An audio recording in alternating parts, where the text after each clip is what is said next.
Holiday Away, TMW Online. I'm Linda. That is my beautiful co-host, Abby. Hello, Abby. Hello, Linda Lou. We're covering The Other Way, Season 7, Episode 2. Hasta la vista, baby. It's not baby. I just threw that part in because it's funny. Because it goes. It goes. I get it. It absolutely goes. Overall thoughts, Abby, of Episode 2? I mean, I'm really enjoying it. Listen, my thought last week was these people are just not good with money. These people are irresponsible with money. But you know what? It makes for good TV. So I'm here for it. Yeah, you know what? I agree. I'm really enjoying so far. I know we're only in episode 2, but they're characters, and each couple has a character that stands out to me that I'm like, okay, I get what's going on. Right. Let's just jump in. Sumit and Jenny. Can I just tell you that they keep saying 15 years they've been together, but why is the stupidity at day 1 still? I don't understand. It's the same issue presented in multiple different ways, and I don't get it. I wonder, has anybody ever looked at my life and been like, why is she doing the same? It just doesn't make any sense. I don't want to cook. The girls are downstairs cooking. You get downstairs and cook with the women. I don't want to cook, but that's what the women do. I don't want to live with your parents. I want to live with my parents. I finally get to live with my parents. You need to go downstairs, and it's the same thing. And the thing is, like, Jenny, you've been living there a long time. It's not been a year. It's not been 2 years. You've been there a long time. I'm trying to understand how none of the culture has seeped into you yet. I just, right. Yes, you want to go against the grain and your own person, and you're an older lady and all of this stuff, but you also knew what you were getting into when you decided to move there. So, like, why are you giving yourself extra stress? Go with the flow. You've been there long enough. You know how it is. I want to know what Jenny does all day, like pre-moving in with Sumit's family. What did she spend her day doing all day long? I could probably tell you. Please enlighten me, because the only people that I have been friends with who moved out of the country, they spend their days exploring, going to the library, learning the language. If they don't have a job, that's how they spend their days. Like, what does she do all day? That's a really good question. It's a really good question. I don't think any of those things are on her list. Oh, what's the question? Answer my question to April. I gotta do these weird fingers to see the question. It says, Jocelyn says, when Jenny says she's retiring, she really means it. Answer my question to April too. What was the question? I mean, but I understand that retired people means that you're not going to work, but that doesn't mean that you stop exploring and learning new things, especially in a place that is as rich with culture as India. Listen, when you retire, you need to continue to keep yourself busy, because when you stay stagnant, you get older. That's just my theory. You got to go and do things, continue learning, do all the things, except now you don't have to work. So I personally don't think that that's what's going on here, but we'll find out. So it's their first full night at the house. The family sadhana is what I'm going to call them now. And Jenny has offered to cook dinner, and you guys, cracked up. I cracked up. I was like, Jenny's going to cook? What is she going to cook? Y'all, she made spaghetti for the family, and that's the only thing she knows how to make. And I'm not talking like spaghetti. I don't know how y'all make spaghetti, but like spaghetti to me is like spaghetti, and you make your sauce. Right? You have your tomato paste and you actually make the sauce. You put some garlic in there, some spices in there, some vegetables in there. You let it simmer. You're going to saute up some meat, ground, whatever you want. And you're going to make a sauce. That's spaghetti to me. But this was like the noodles. I didn't see an ounce of salt, a bitch of salt. I didn't see nothing in the water. I didn't see a little bit of oil in the water. So I didn't see anything, y'all. All I saw is these pasta noodles in some plain water, and then like a ragu that she popped open, and that was it. Now, the thing that got me the most is that she didn't even do that right. Wild to me. Wild. But she's not a cook, she's not a cleaner. We've known that about her for years, right, Abby? We've known that. So it's her first night in the family house. She's feeling like she's being treated like a child. She's like, I'm a grown woman. And she's trying to do a good thing, right? So she's trying to like make this dinner. She makes the dinner. There's not enough bowls. So they're going to share, and no one really likes it. Not even her husband. Her husband doesn't even like her noodles. So no one was really eating it. The brother's like, ooh, it was like al dente. And then he said, we Indians, we like a little salt.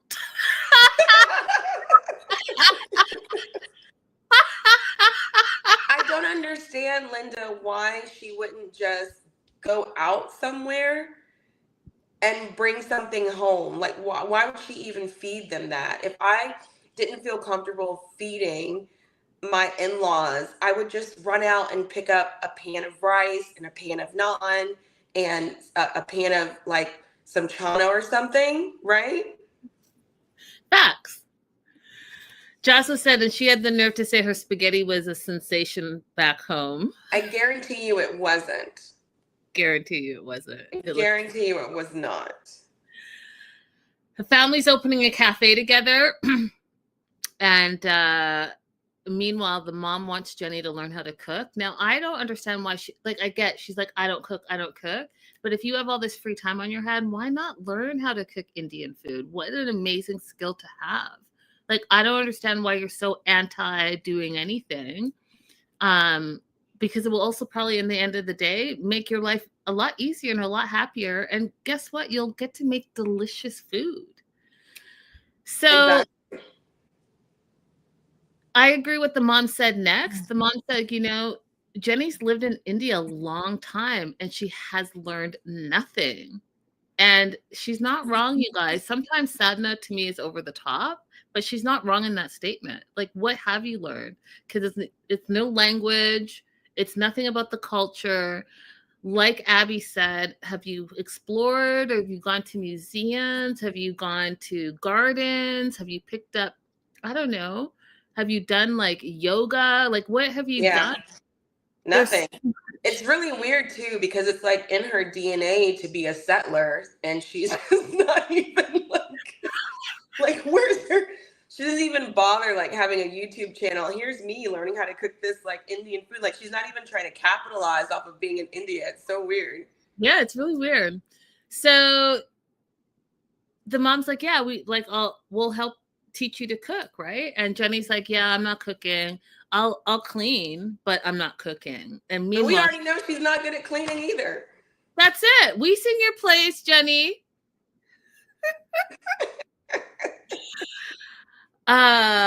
Jenny is chilling. Okay, it's the morning and Jenny's chilling. So to answer the question that we posed, what does Jenny do all day? She literally admits she likes to just chill. She likes to stay in bed late, just hang out. Meanwhile, she's doing that, and the rest of the women are in the kitchen cooking, making breakfast for everyone. And Sumit is like, you need to get up. You need to go downstairs. And she's like, should I just go like this? No, like, put some clothes on and go downstairs. Get yourself together. Brush your hair. Wash your teeth. Wash your face. Do all that. So she goes downstairs, and Sadhna's being Sadhna and tells Jenny, doesn't ask her to make her some chai tea. And Jenny's like, no, coffee. Because she thought, oh, do you want some chai tea? But no, she's like, make me chai tea because you're the daughter-in-law, and that's the hierarchy that I'm living by. And so there was a little tit for tat over there. And she's like, yeah, I'm not doing any of that. And instead, Sumit and Jenny are going to go to the space that Sumit found for their cafe. Now, I have this in my notes, y'all, in all capitals. Who put him in charge? Where, Abby, in the history of us watching Sumit, has he been successful in any business venture that he's done? Never. Never. He's not been successful at being honest with himself or other people. So why would he be allowed to be in charge of this? And I blame his family for allowing him to be in charge of this. I have so many questions. First of all, who put him in charge? Second of all, what experience does he have running a business? I know that he opened a business before and it failed, if you guys remember that. He has limited to no work experience. You never hear of him working. The last time we actually heard of him having a job is when he was catfishing Jenny when they met 15 years ago. Mm-hmm. What has he done? What work does he do? His job was hooking Jenny so they could have her retirement check. Right. So now you're like, okay, yeah, I'm going to be the one that goes and scouts the family business. And everyone, all 7 of y'all are counting on this fool right here. And this is what happens. So they go to look at the space. And the cafe shares this. First of all, the cafe shares the space with 5 other cafes, you guys. And I don't know if you've ever been an entrepreneur, but those cafes, 5 of them are already established. So people have their favorites. They already know that where they're going to go to. So being the new kid on the block could be a good thing, but it could also be a hard thing, right? Because you already have 5 established competition and you're new and you've never done this. So like, it could be detrimental. It could be hard for you. So that's the first thing. Second thing, it's small. It's so small, you guys. Jenny asked, like, how are we going to have a full kitchen and 6 people in this space? Like, and what are you guys going to sell? He's like, they're going to sell coffee, chai, finger food, burgers, fries, and sandwiches. And again, in capitals, because I'm confused, with no running water. How are you steaming your cafe lattes and making chai tea with no running water? How are you maintaining the hygiene of the place with no running water? Explain that to me. You're going to bring water in and then it's going to sit there all stale all day? And then you're going to scoop it in a cup? What? Okay. Yeah, this logistically just doesn't make any sense to me. And to me. Maybe we're wrong, Linda. Maybe we're being short-sighted. Maybe someone needs to explain it to me because I'm just, how do you have any type of kitchen anywhere with no running water? I don't understand it. So Sumit is worried that his family's going to be disappointed. You know, the dad's retired. The brother, who has a small child and a wife, quit his job. Again, my note says, what? First of all, why would you quit your job before this is up and running? Yeah. See, and that's his fault. That's his fault. He shouldn't have done that like that. Especially not depending on your brother. Right. And also, so your whole family, all 6 of you, besides Sumi and Jenny, none of you went to look at the space that you're banking your future on this. None of y'all went to look at the space, given the fact that in his own words, he's always been the black sheep of the family. He's always disappointed you. Why do you think this is going to be different? There's no reason to think it's going to be different because they just moved in with your family because they exhausted their own finances. So there's nothing. There's no reason why this should be happening. I don't understand. I just don't understand it. So the family arrives. They're looking around. It's silent. Crickets everywhere. The brother says, working here is not going to be possible. It's too tiny. It's too clumsy. Chefs need spaces. And there's nothing here. What have y'all done? He's like, I don't understand why Sumit's like, I've put so much money into this. Why would you be short of money when nothing's been done here? There are no basic things here, he says. You've done nothing. And then Sumit's like, oh, I feel like a failure. You're opening a cafe and the spot you picked already has a ton of competition and no running water? I just find it weird. But then he says he has a plan B. There's another shop down the street, but they will lose all their investment in this space. But the other space is bigger. It does have running water. What were your thoughts on that? Should they have stayed or should they have gone to the new space? The brother needs to go back to his job and tell them he made a mistake and see if they will hire him back. That's what I think that they should do.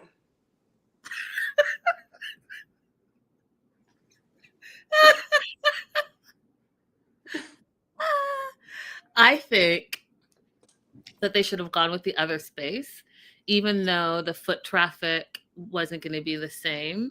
I think that to have the family cafe, it's imperative to have running water and to have enough space. And I think that if they brought something unique to the table, like Jenny was saying, if this is true, that a lot of places there don't have the big, cafe, coffee machines. That's what they could lead with, right? And maybe go around the town with little samples and send people over. But I just don't see the space that they chose just because they sank a little bit of money in that's going to make sense to anyone. And I also think you have to have a better plan. Someone has to be leading the ship, and it can't be Sumit. No. The brother, I think, who said the brother had a government job or counting, he had a good job. Use those skills, because the brother actually seems to me like he has good critical thinking. And I'm not sure Sumit has that same critical thinking. So again, I'm not sure why everyone's let Sumit take the lead. I don't get it. I mean, the only reason why they would say that is just because he's a man, so he gets unlimited chances to prove his leadership skills. Just deferring to manhood, but it's time to cut it off. The dad's a man, the brother's a man. I just feel like the logic is just a little bit more on their end, but I could be wrong. Moving on to Chloe and Johnny. We meet Johnny, who's 32, from Aruba. Pirate ship. Works on a pirate ship. It's really just a booze cruise. He's the first mate, MC, acrobat, and he loves his job. And he loves it because he gets a lot of attention. He gets to party all day, and he gets to, jump around and land in water. He does admit that the job is a lot of temptation for him because really it's just a bunch of Americans getting drunk and partying on a boat. So it makes it difficult for him because now he has a girlfriend, Chloe, and, he can't be tempted as much because he's supposed to be in a monogamous, exclusive relationship. But he also does feel like life is about enjoying it, and he likes to enjoy his life, and he loves Aruba, and he's never going to leave Aruba. And here's the thing that was interesting to me, Abby, was the fact that when asked what he loves about Chloe, he said he loves that she's athletic, that she has blue eyes and blonde hair, that she's 5 feet with a great body. Absolutely nothing about her personality. So here's my question for Jonathan. He gives us a very nice and detailed look into his life and his thought process. And he understands that the field that he works in requires him to be a bit flirtatious because he's working for tips, right? But he also says that he wants something long-term, and he doesn't want Chloe to come down and think it's going to be party. So he's not recognizing the conflict between, one, the work that he does and the life that he says that he wants, and two, the work that he does and his ability to remain monogamous. Those things, exactly. And the fact that when you're talking about the love of your life, You don't mention anything about her personality, how she makes you feel. It's just it's Nothing. making me have a hard time believing that yes, you're saying you want all of these things, you want to settle down and you're tired of partying, you've been there, done that, but you're still partying and you're not showing us like, oh no, I want to move past this. Like what's your 5-year plan? What's the plan? Mm-hmm. But he does say that Chloe's coming back in a week and oh no, excuse me. He's explaining how they met on this booze cruise and he thought it was just going to be a fling, but she's like, I'd love to see you again. And she came back in a week and then she kept coming back. And that's how they fell in love. He loves being around her, he said, and he fell in love with her. And they were doing long distance for a little bit. But again, like I said, he said, I'm never, ever leaving Aruba. So she decided that she's going to move from Boston. Hey, Michelle. Hey, Busola. Oh, I haven't seen you in a while. Welcome back. Then he's talking to his friend Kanar, and he's explaining how he also does feel that Chloe's really a jealous person. She calls all the time, she texts all the time, she's looking at his cameras all the time, and he's trying to explain to her that, quote, he's not chasing the women on the boat, they're chasing him. And I'm like, okay. Again, Can we have a time out to talk about the cameras? Sure. I went back to try and get an explanation of what these cameras are. Is she literally looking at cameras in his home? Yeah, like Ring cameras. So you know you have a Ring camera and then you can see everything on your phone, what's going on. So he's saying he's dialed into his home cameras. Yeah. It's an app. I'm sorry, girl. You need more of a life than that. You can't spend your life and time watching somebody else's Ring camera. I agree. But I also think too, you guys, when someone cheats on you, you either have forgiven them and you've let it go and you both move on, or you've forgiven them, which you really haven't forgiven them, and now it's made you someone who you're not, and someone who you're not is extra jealous, extra insecure, and that makes you that person, right? Where you're like, show me your text, let me see your phone, let me be on your Ring camera, right? You don't trust each other. No. And that's going to be a hard relationship to maintain because there's no trust there. So if someone cheats on you, like for me, I've always told you guys that if someone cheats on me, it's over. Because I know that I would never really, really, truly forgive you. Right. But there are some people that have infidelity in their relationships and truly can get past it. I'm not one of those people. Are you, Abby? I think I could. But I think this is one of those signs that you should just go ahead and end the relationship.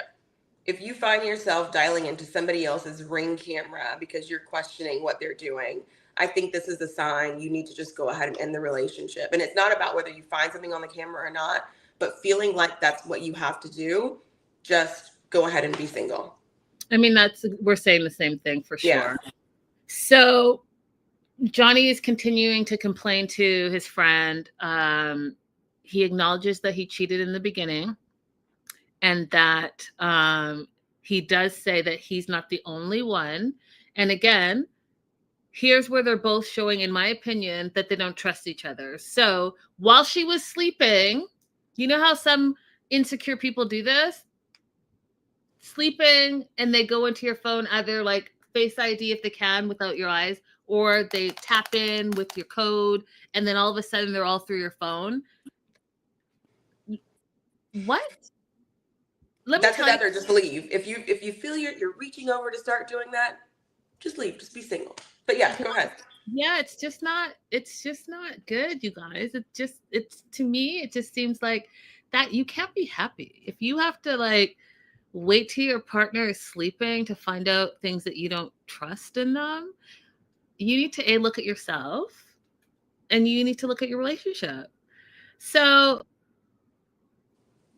he's like, yeah, I'm not the only one cheated though, because he went to her phone and he found text messages where she was texting romantic texts to some other dude. She did never admitted it. My note says there's no trust between them, and they both decided, okay, we'll forgive each other, and that will be that. Will be exclusive. So you went from Ring cameras and breaking into phones to being an exclusive relationship.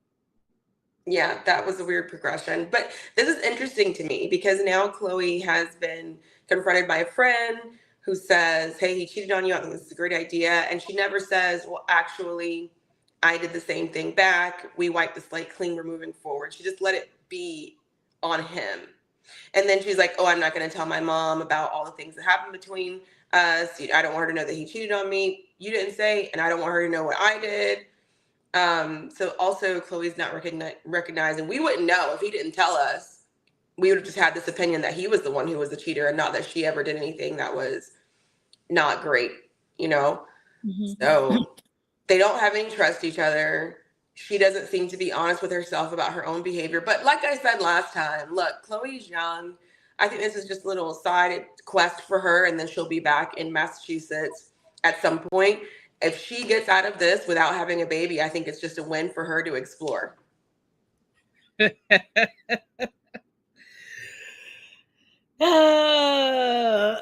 Johnny goes on to say that he's ready to settle down and start a family, and he's curious to know if she is, because he doesn't think that she's mature enough. I just have so many questions, you guys. Like, what have you shown that you're mature enough? Like, I get you're working in the hospitality industry, but what else besides like you cheating, she cheating, everyone's partying? I mean, I don't know. So it's moving day. It's early in the morning. Chloe wakes up. Her mom's up. They're having their final little goodbye, but it won't be for long because the mom's going to come next week to visit her to make sure everything is copacetic. And this is where, like Abby said, the mom doesn't really know anything about Johnny, doesn't know about the history, doesn't know anything about the relationship. So all of that is because, Chloe probably knows that her mom is like, yeah, you're not going. You're not moving down there. So she doesn't want her mom to think bad of her boyfriend. And she's also feeling uneasy because she's assuring her mom that she knows what she's doing. But you guys, she's 23. Moving to a new country. She doesn't know what she's doing. She's taking a leap of faith. And I think that that's okay. I think that that's okay to go and explore. I've done it a bunch of times. I did it when I was young. I've lived a lot of places, or at least visited for long extended times. And that's okay to do. Because guess what? She's going to go. She's going to party, Jonathan. And you guys are going to fight, and you guys are going to make up, and it's going to be like a beautiful back and forth. But in all of that, because she's young, she's going to want to also explore and do things. She's not going to just want to sit around the house. And then she's going to find out who she is as a young lady. And maybe she's ready to settle down, and maybe she's not. Mm-hmm. Yeah. What is it called? That, like, it's really common in Australia when they graduate from university or before they go to university, they spend like a year traveling. Yeah, that gap year. Gap year. This is like Chloe's gap year. Yep. 100%.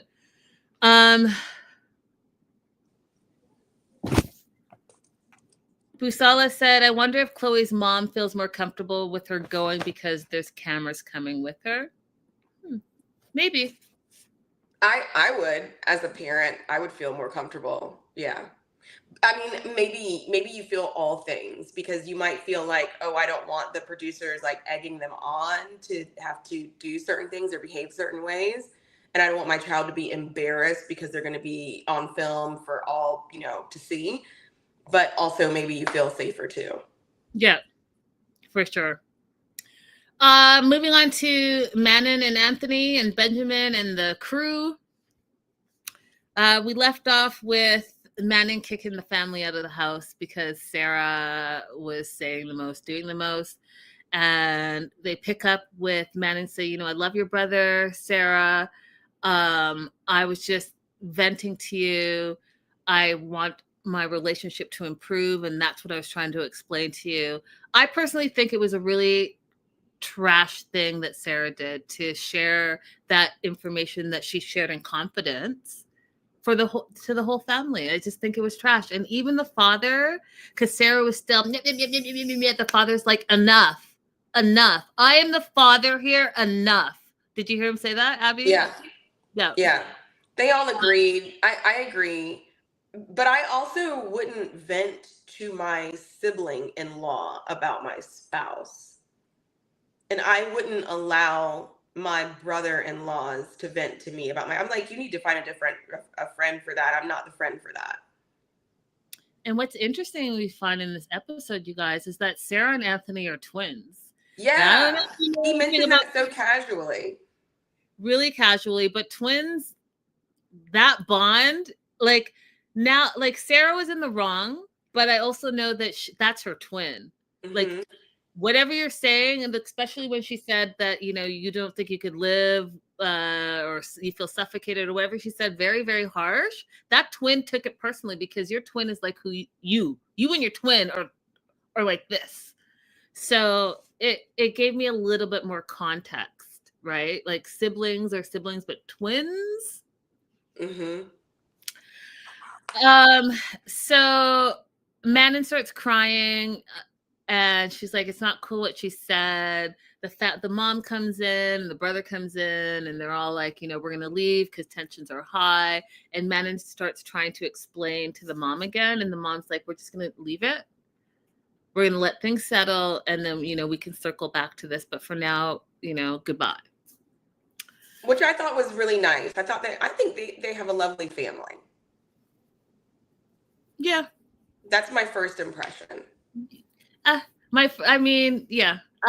The mom graded me at first episode with her comment about speaking French. So his first word's going to be, yeah, I didn't really like that, but overall, I mean, I'm going to remain on the fence actually, because I guess I'm a little bit more forgiving of mom quips, because I remember when I put Taylor in Catholic school, and it was not because I care about religion. It was because they had like a really good price for an all-day program as opposed to a daycare. And my mom was like, so you're not going to be, you know, Baptist anymore? Like, I was like, so mom quips. Yeah, I feel like that's totally different, but I get what you're saying. I'm going to sit with it. Her first impression to me was not the greatest, so I'm going to stay on the fence until you get another. Otherwise, let me see what happens. Let me see how it plays out. So Manon's feeling really betrayed, and she feels like she confided in Sarah, and she tried to use it against her. And they're going to move. So they're moving. They keep telling him, and they're moving to save their marriage. And the more they say that, the more I was thinking about, how is this move going to save their marriage, Abby? And live chat, if you guys have any ideas, weigh in. I'm trying to, because I was thinking originally that she's going and she's going to like be the stay-at-home mom and bond with her child. And that's what their biggest problem was, and he was feeling a certain way, but now he's going to be the breadwinner. But I'm still not very clear on so you're moving, but your problems are moving with you. So how is this move going to save their marriage?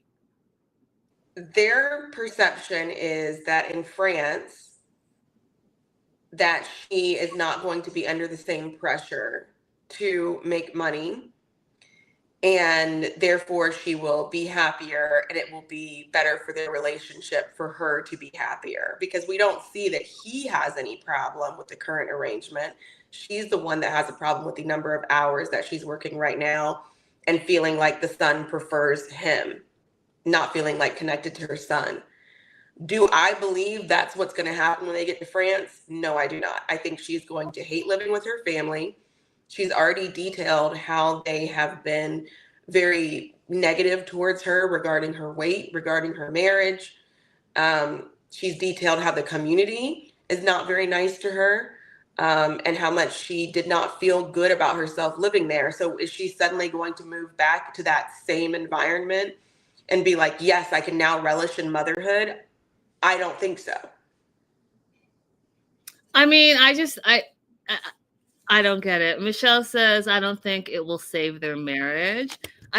You guys, if your problems are with you, moving them to a different country is not going to change that. And I think that, like I said last week, the simple fact that he hasn't worked in a long time, and I'm not sure what marketable skills he's transferring over to France. He doesn't even know the language. And so her main concern and one of their issues is money. And I'm going to talk about that shortly, but they fundamentally disagree about money. And like I've said, the 5 things that we talk about, you have to talk about money before you get an exclusive committed relationship, because they are completely opposite about money. And so she's already worried about being 30K down. Now she's not going to be working, and he's not going to be working for how long? You don't pick up French in 6 months. You can be immersed in it. Guaranteed he's going to need at least a year. So what, is he not going to work for a year and she's not working? She's going to be forced to go back to work, in my opinion, because she's going to be stressing over money. And now she's working in an environment that she never wanted to come back to, that she felt was abusive and toxic and traumatic to her life. So I'm just trying to figure out, again, how is this move going to save their marriage? From these 2 episodes, I do not get it either. Natalie says, I think usually you take the problems with you when you move. That right. part. And there's not going to be a sudden preference that the child is going to switch to her just because she's a stay-at-home parent. So she's probably going to find herself frustrated that even when she's alone with him, he still cries for his other parent. Yeah, that's quite the possibility. So they're moving. They've left the house. They're at the aunt's house. They spent a couple of weeks there, and now it's moving day. They feel a little bit torn up about it. One of the things we find out is that Sarah apologized, so they're leaving on a good note. One of the things I noticed that I do like about Manon thus far is that she's a communicator. So in the middle of packing, she's like to her husband, hey, Anthony, come and sit with me. She communicates, uses her words, says, I'm processing this move. And I want you to know that it wasn't really a resentment that I had towards you. I love that you're close to our baby. It's my mindset, and I've had to change my mindset on what's important to me and what's not important to me, and what the American dream is. But meeting you and marrying you and having our baby, that's the American dream, and I get to take my American dream with me. Listen, y'all, if everyone could communicate with their words like that, we'd be so much further ahead, just so much further ahead. Now, if they continue to communicate like that, I think that they would realize that maybe they didn't need to move. Maybe they just need to continue to communicate and figure out, like, hey, I think that, yes, and I know you guys said it, yes, daycare is expensive. I feel like you could probably do a half and half thing where maybe Manon could work a little bit less. Anthony could work part-time, so that the baby can only be in daycare like for, a couple of days a week. That way the pressure is off of her. She gets to spend some time with the kid. He gets to spend some time with the kid, and they equally, or maybe not equally, but they're both bringing an income in to sustain their livelihoods. And maybe it could be that, because at least they're established. They already have their home. They already have their things. My biggest concern right now is because go move, go and live where you think you're going to be the happiest. But he doesn't know the language. And for the past 3 years that they've been married, he never learned the language. And now you have the pressure of needing to pay bills and take care of a kid. And yes, I know that they're going to be living with her family, but we already know that that was a toxic situation for her. So They are in the van on the way to the airport, and already Manon is worried about this 30,000 being down after paying off bills, medical bills. They took a loss on the Jeep, and Anthony's not worried. He's like, we just see things differently. If I have a roof over my head and my electric bill is paid, I'm cool. What? Because Abby, he didn't mention as long as the baby's fed, the baby's got the diapers, the baby's got clothing, as long as you have electricity and a roof over your head. Doesn't it change when you have a kid? Not for Anthony, apparently.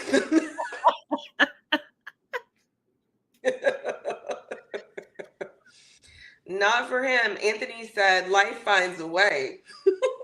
I guess so.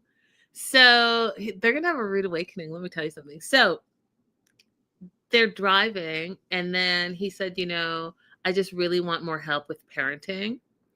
And she wants more stability, and she wants to buy a house, because I think she's already thinking, like, I'm not going to be able to stay with my family for very long. So if we have a house and we're settled in stability, that's going to help her mental health and her way of being.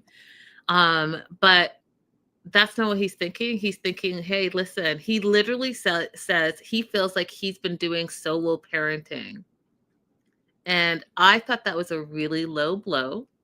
And she said, well, you know what? I feel like I've been doing solo providing.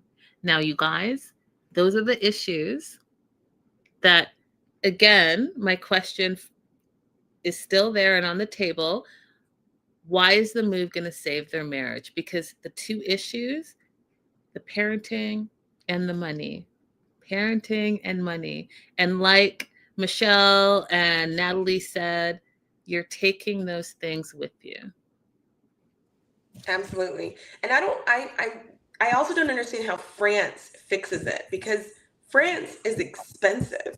Mm-hmm. So I don't like the idea that they're going to get there, he's going to get a job, and then they're going to be able to buy their own place. Is just like, it's beyond me. It would make more sense if they said, oh, we're going to relocate to a place where the exchange rate is going to give them some kind of advantage. But they're relocating to a place where, depending on the time when this happened, it's very possible they're losing money in the exchange.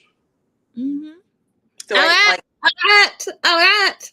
The euro is way more than the American dollar, y'all. Yeah, I don't get it. And I'm just thinking about, like, I've talked to you guys about that guy that I dated in Mexico. He was French Algerian.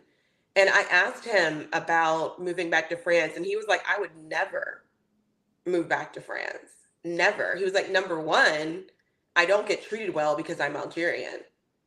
And number two, he was like, the house I have here in Mexico, I could never afford in France. Mm-hmm.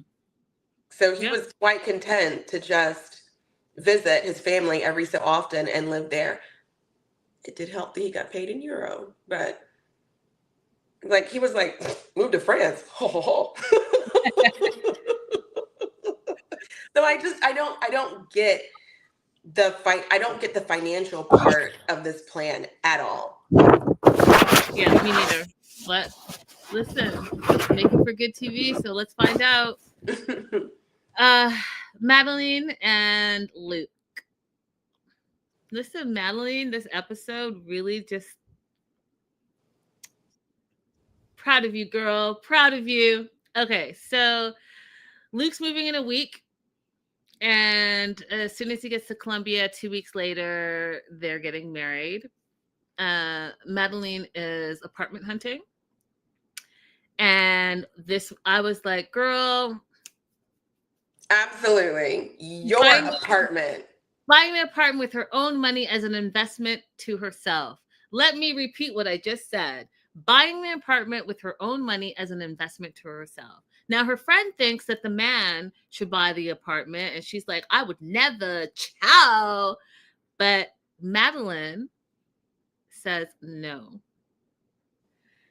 She thinks that Luke is a terrible business person, invested in these glasses, invested in jewelry, and the only income is their company Made Beauty, which is the salon, which was her idea. Yes, Luke helped fund it, But for the last year, she's been running it, and she's been running it in the sense that there is now a profit, which, y'all, 1 year in business and already making a profit is a big deal. It's a big deal. And so she's like, I love Luke, but I'm not going to let him bring me down. So she wants to buy this apartment, basically turn it into an Airbnb and have some more residual income coming in, so that she's having multiple streams of income coming in for herself. And so I'm addicted to this YouTube judge show, Judge Fletcher. Do you guys know who he is? The guy with the bow tie? I haven't seen that. I'm addicted. I watch it like too much. Anyways, what he always says to young girls who have come to his courthouse, who are getting in trouble or they're having some type of DV situation, he says the same thing to them all the time. He says, make your own money. Don't rely on a man, because guess what? A lot of those relationships, and he gives like the numbers, the statistics for marriage, they fail. And then the woman is stuck out of luck. That's what he does. He gets really angry and passionate, out of luck. And there's no one there for you. Make your own money. He does this whole thing, and I love it, because at the end of the day, you know, this is boss babe energy, and I'm about it. I think that her being 20 and already thinking this way, she's gonna go far in life, in my opinion. Yes, she's coming off, I mean, last episode she came off like, oh, I'm just beautiful and pageants, but she's like, no, I'm pageanting it, I'm beautiful and I'm smart, and I'm thinking about the future. Absolutely. I was worried about her the very first time that we met her because of the age difference, but she is really, I think she's taking all the right steps to protect herself. Yep. So the other thing we hear is her backstory. You know, her mom was a 16-year-old single mom and tried her best to raise her kids, but she really feels like she raised herself. And so at the age of 12, she ran away. She lived with like some family for a little bit. She even was homeless for a little bit. And then she got a job as a party promoter. She made a lot of money, she said. And now the salon is also taking off. So she feels like she's a survivor. And you know what? You are. You are. Mm-hmm. Her friend doesn't like Luke and says, I feel like Madeline is wasting her beauty, her youth, and her intelligence on him. And I just cracked up. I was like, that is harsh. But potentially not wrong. You're right. So a few months ago, she found out, the friend found out through Madeline that Luke was speaking to another Colombian girl, which I am not surprised by that. And he gave her his number and said, lock my number in like I'm your hubby. And here's the part that, again, red flags. He says he only did it because Madeline, didn't give him sufficient attention, not enough attention. So you're cheating because you didn't get enough attention. You're cheating and now blaming her that you cheated. You're blaming her that you cheated because it's her fault that she wasn't giving you enough attention. And listen, men do this when you have something going on for yourself and they're jealous. She's got her business that's going well for herself. She's competing in pageants. I think she said she got first runner up in the last one that she did. She's got things going for herself. And he is upset that he doesn't get to be the focus and center of her life. I think men also do it when they have low self-esteem. I think that they do it when some part of them feels like the woman is too good for them. I think they do it when they think the woman is smarter than them and they feel like, I need to bring her down a notch because I need her to think that I am the center of her universe. And I also need her to prop me up because, again, those insecurities that maybe you're not the best type of man. I need her to prop me up every day to make me feel good about myself because no one else is doing that for me. And it's manipulation at the very least, you guys. It's manipulation. I want you to think about it. For him to say, you weren't giving me enough attention, so I then had to go elsewhere for the attention. What does that say about that man? And you know when this also happens, Abby? Sometimes when a woman has their first child and her attention is on the baby and is not as much on the husband, and they go buck wild and then they cheat and they're like, well, you weren't giving me enough attention. And they actually are jealous of their own child. Jealous of their own child, yeah. So what we've seen so far, he appears to just be a liability for Madeline. But she's young, and she doesn't appear to have like the guidance of older women who can help her with this. So hopefully she just continues to do well in her businesses and works Luke out of her system. If she gets out of this without a baby, it's a win.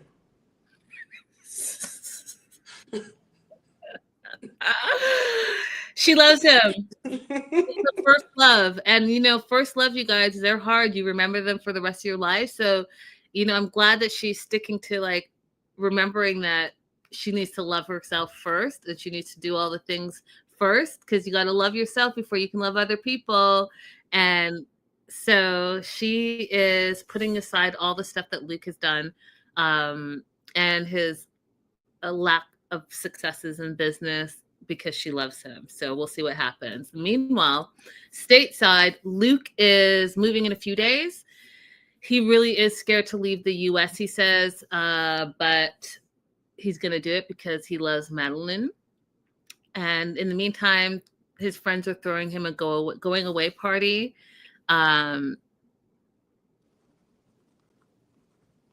Which is basically his bachelor party, right? And then Brian. Now, I didn't watch the full season of season 6, so some of these characters are new or I remember them, but Brian, the friend, knows Madeline, hates her because he says, unfortunately, I know her. And he feels, and he was tearing. You could tell that he was still really upset by whatever went on. So y'all need to fill me in because he said that she went out of her way to destroy his marriage because he called her out on sleeping naked with some guy that she's like, that never happened. And so he's really like hating on her hard. And it took Luke's other friend to be like, hey, you know what? Let him enjoy his day. He's got a woman that loves him. Mm-hmm. He chose that woman. Mm-hmm. So like, Brian, calm down. It took another friend for this guy to like get off his. What are your thoughts on that, Abby? I think Brian could have just stayed home with all his man motions. Take those he motions and go back home. Okay? Because this is not about you. Okay? This is not about you. Pack it up. Use your brain. Be logical. Yeah, I was like, this is supposed to be a celebration and you're just here poo-pooing on everything. Because, someone can come in. You ever experience that? Like, you're just chilling, whether it's a party, you're at work, you're at a cafe, someone can come in and their energy can change the whole dynamics of the whole entire room. It can change the whole vibe. And you're just like, wow, and for the good and for the bad sometimes. So, but that energy, like you're coming to a party that's supposed to be festive. You're saying bye to your friend who's leaving the country and you're just you're going to be like, wow, that's a lot.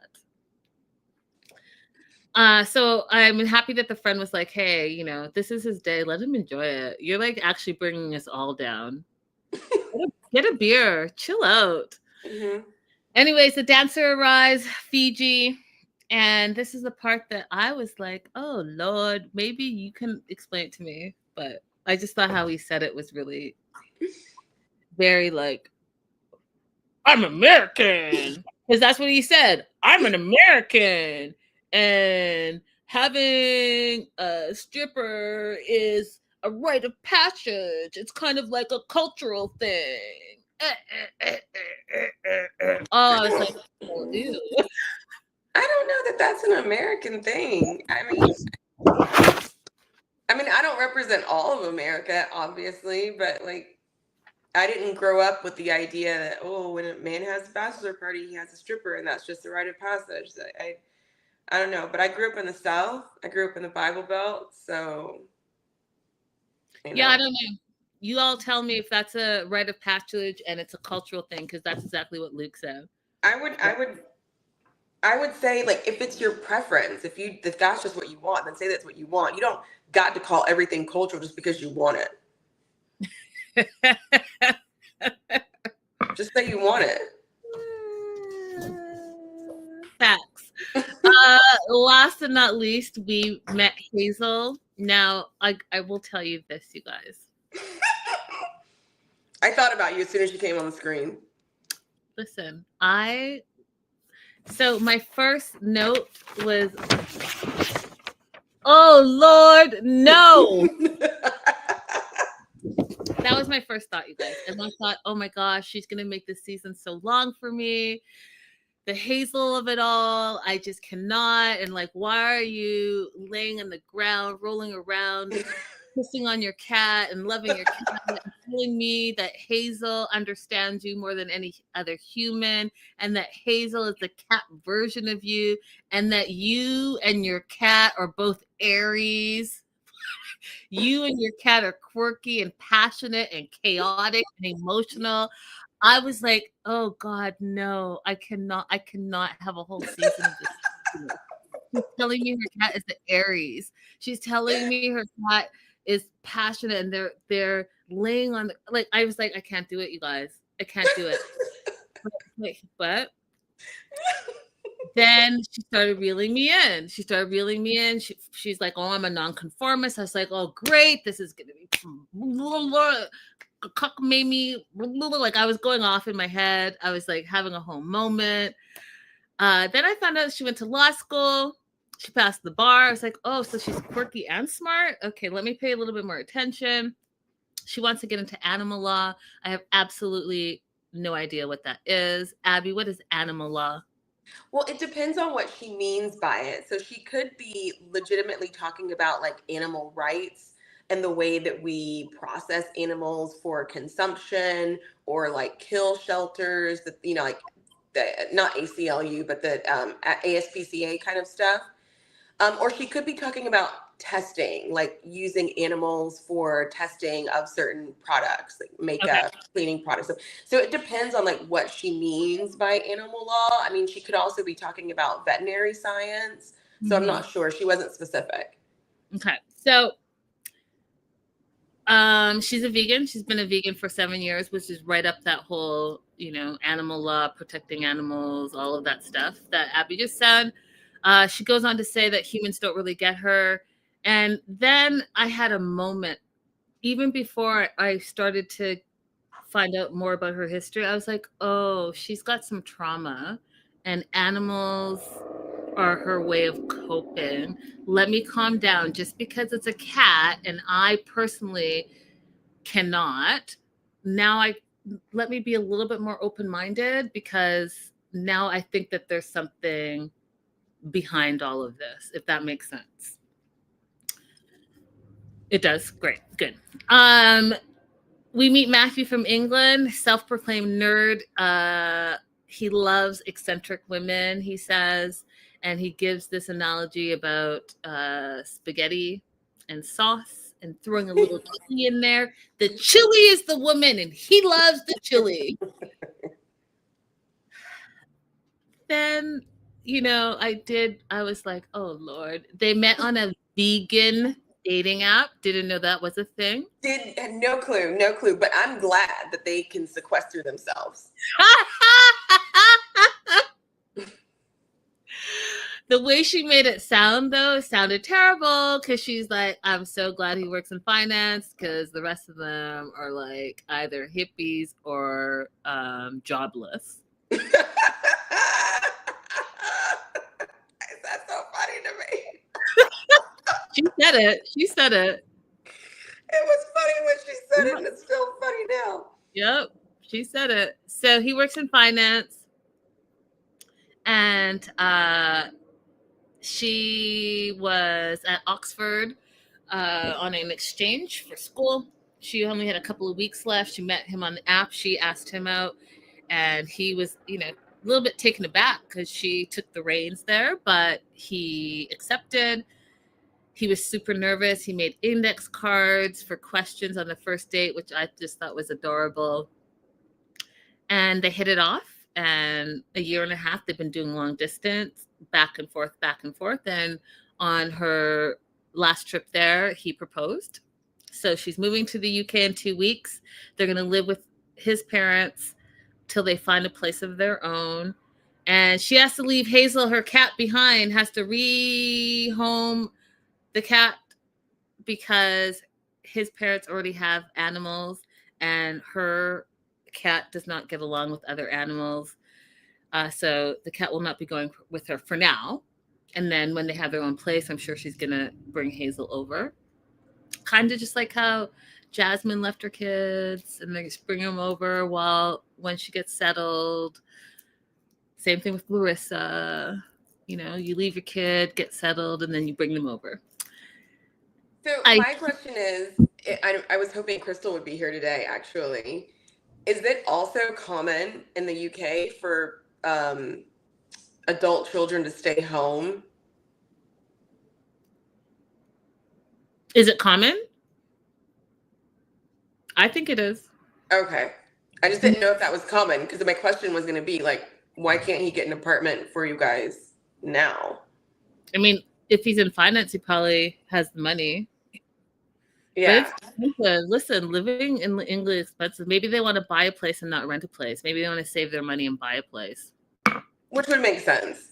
Also, like I went on like the longest research spiel I've done for the show for a while because she talked about converting her law license so she would be able to practice in England. And I was like, oh, what would that take? What would that require? And I learned so much. First of all, I did not know that there was a difference between a solicitor and a barrister. So when I looked up like how to convert my law license, it was saying like, do you want to apply to be a solicitor or do you want to apply to be a barrister? And I'm like, what is even the difference between those things for them? So it sounds like when I read it, it sounds like a solicitor would be like what we call in-house counsel, that they don't practice in courts. They only do things like for a client, like prepare memos and stuff like that for clients directly. And then the barristers look like they're the litigators. They're the people who actually go and represent you in court. That's exactly what it is.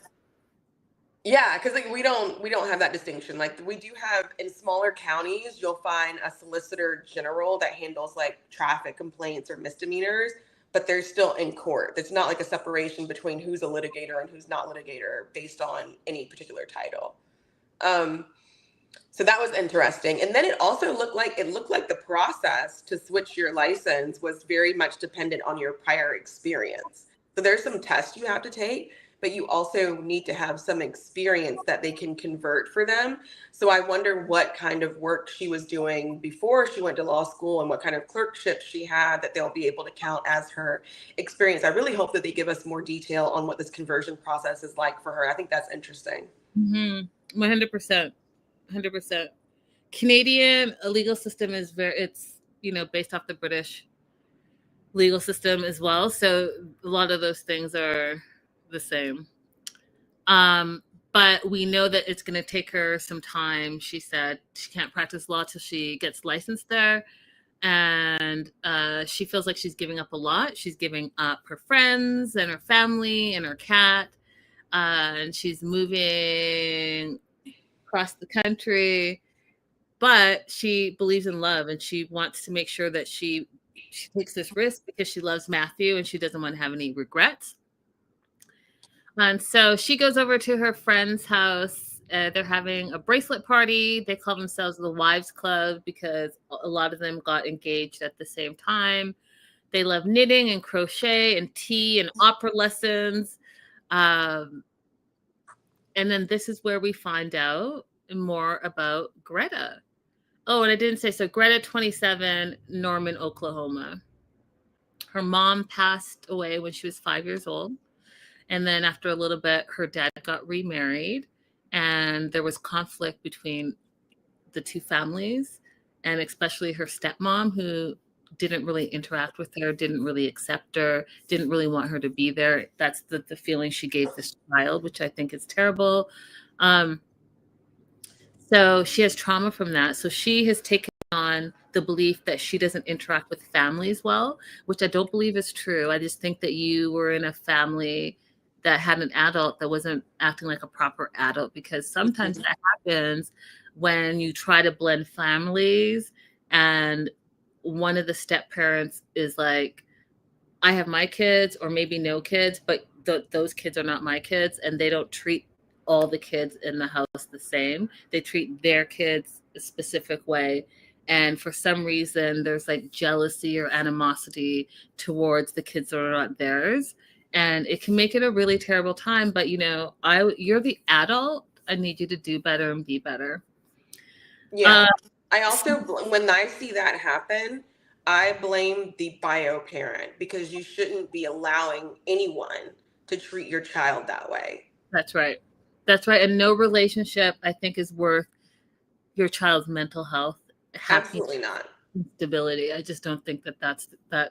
And this is like, if you're going to be a step parent, it's going to sound a little harsh, but if you're going to be a step parent, this is more of an ideal situation, because you don't have to worry about like working things out with a baby mom or an ex-wife. Like, you get to just be fresh with the kid.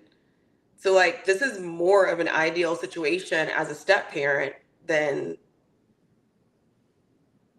it sounds harsh. I'm just saying.